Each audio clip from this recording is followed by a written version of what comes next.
Yes, this is a happy day. Some time ago, Tim Worsler, I believe it was, discovered that this program was offered, I think, for the first time in Delaware County. And at that point, the group, which you will meet here shortly, did not have enough funding to fund a second trailer, but did express interest in potentially placing one here should that be the case.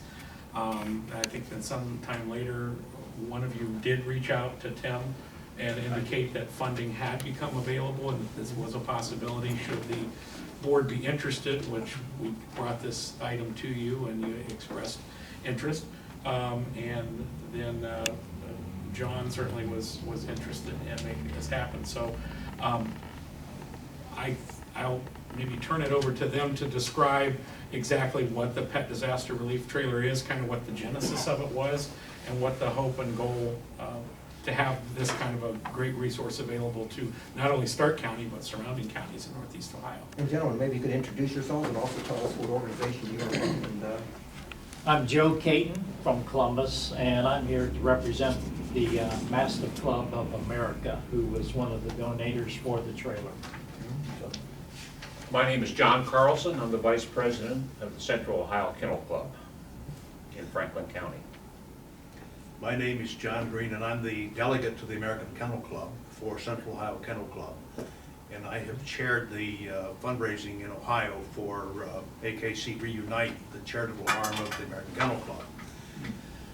And I actually was at our National Championship Dog Show 2 years ago in Orlando and happened to see one of these trailers, and I stopped by and they asked me where I was from, and I said that I was from Ohio, and they said they hadn't been able to get a foothold and do anything to place these, and asked me if I would take a look at it and see what we could do. And I had a few mistakes along the way. I started at the state level and found out that for us it was a big deal, but for them it was small potatoes.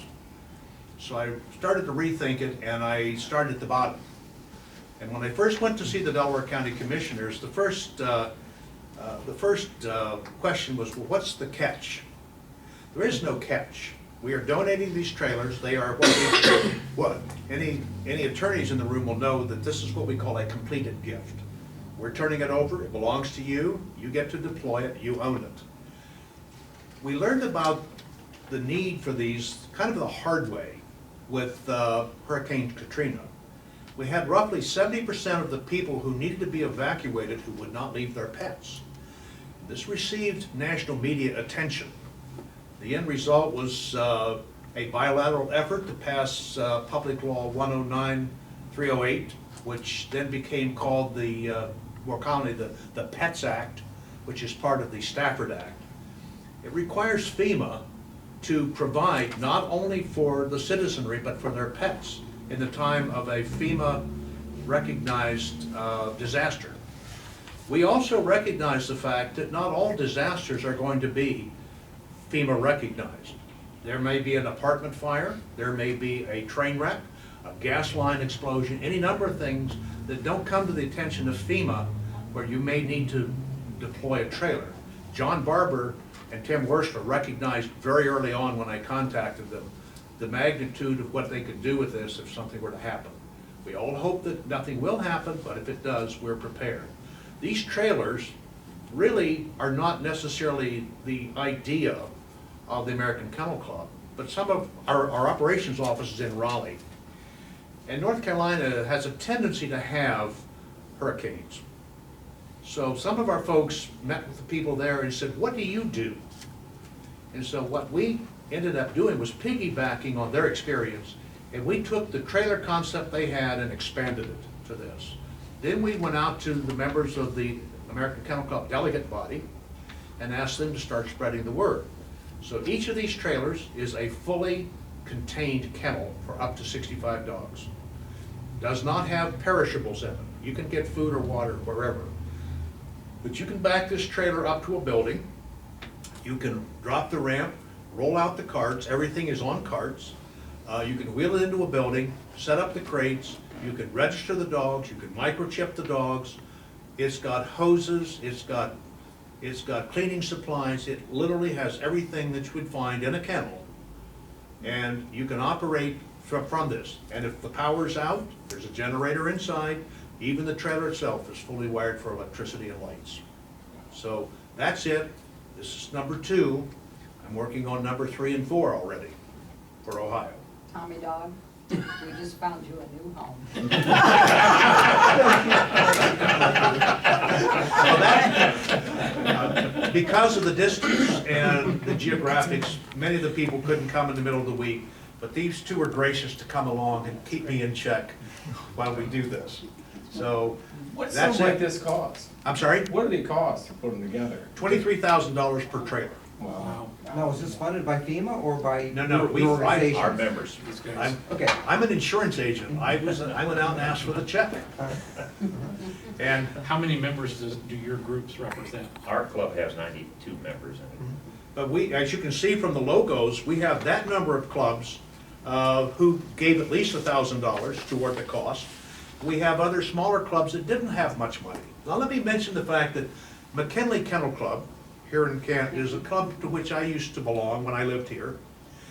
They don't have money in this trailer, but that's not because they're not supporting us. They don't have the kind of funds that we have, but the economic environment in Central Ohio is a lot different than the economic environment here. But they very much love their pets and they very much support what we're doing. And isn't it true that this trailer will be used for other surrounding counties as Absolutely. well? This if is, someone has and the John need? Barber and Tim Worsler are part of the crew that will decide that. It will not be us. If there's a declared emergency and it needs to go, they'll talk to John Barber and he'll make sure it's deployed.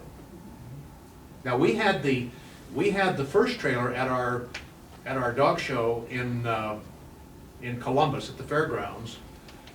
John King, the dog warden, brought it down, set it up, kept it there overnight, and actually actively demonstrated it during the day to people who wanted to see it.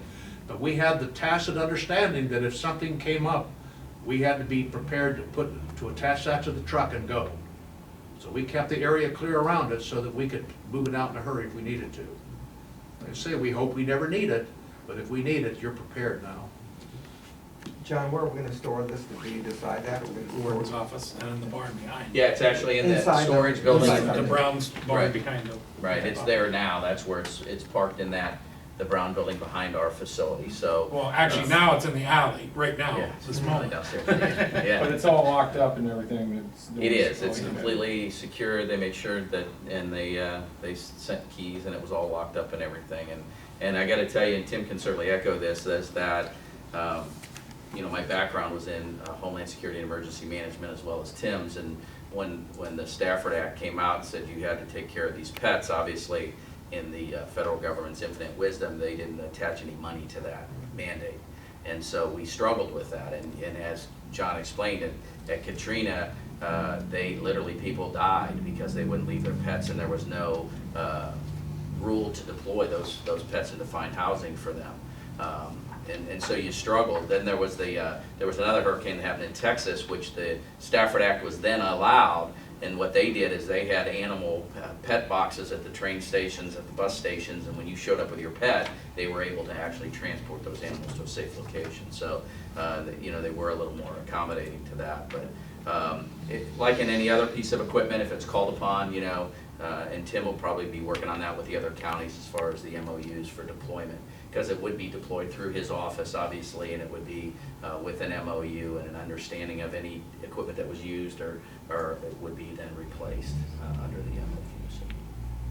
How many times in Delaware County has it been deployed? I'm sorry? How many times in Delaware? I don't know. They just got it. They just got They it. only Oh, got they it like just 2 got it. months ahead of Just us, got it. so. Oh, okay. But the bigger thing with these trailers as well is that it gives us an asset too to be able to use. You know, there are puppy mills obviously that exist in this area as well as in Holmes County and surrounding counties. And there has been situations where they've been raided and they've had to be able to remove those dogs and cats even, and for hoarding situations. This would give them a place to be able to actually deploy these 65 kennels, be able to maintain these animals for 3 days until they could find a more permanent housing in an emergency situation.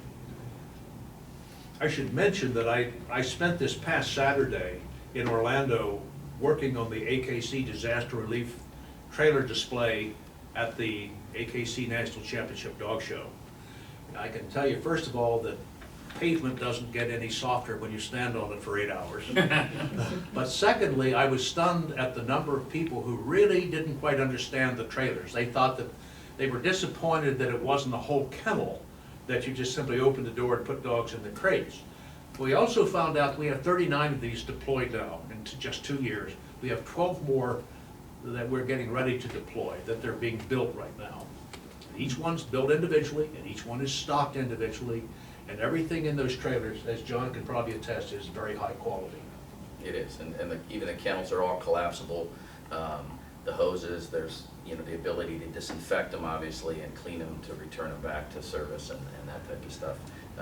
I have to say, and I've, you know, put together these types of emergency response vehicles, as Tim has as well. There was some, very clearly, there was thought put into these when they were deployed, and they are, they carry all the means to deploy and everything you would need in a disaster and an emergency situation. Tim? One of the things that prompted us also to look at this type of resource was, I don't know if you remember, it's been several years ago, about 6 years ago, we had to evacuate the dog warden's office because of potential flooding. It got up to the front door, and overnight, all the lower cages, we evacuated the animals up to Summit County, and I believe some to Portage County. That was the first step for us, trying to figure out just even how we take care of ourselves. So this provides that resource also. So it helps us with the community type disasters, but also even our own, should there be some type of incident in our own facility. We had the same thing with the convoy container fire, where potentially we were gonna have to maybe move those animals. Situations where this could house our entire dog warden's office if it needed to. Well, we thank John and Tim, we thank you for your work on this, and this is a great thing for our county. And gentlemen, John and Joe, we thank you very, very much for this. Brad, I would like a brief on the law behind completed gift. We'll have that before the meeting's over. And we thought what we would do, though, thought we would take a brief recess and go down, and together you can show us the That'd be great. the trailer, and we would appreciate that. And from then you can continue on, we will finish the rest of our meeting. It's great. Thank you for purposes Thank you of very record, much. we thank you so very, very much. very much. Thank you so much for the warm welcome for all of us. Thank you. Extremely generous gift, thank Nice you. for Stark County. We vote. No, we don't, no, We we don't don't need to vote on vote this. on that. Already voted prior. To be a part of. It is 2:03 PM, we're gonna take a brief recess to look at the pet disaster relief trailer in the back alley, and then we will recommence our meeting.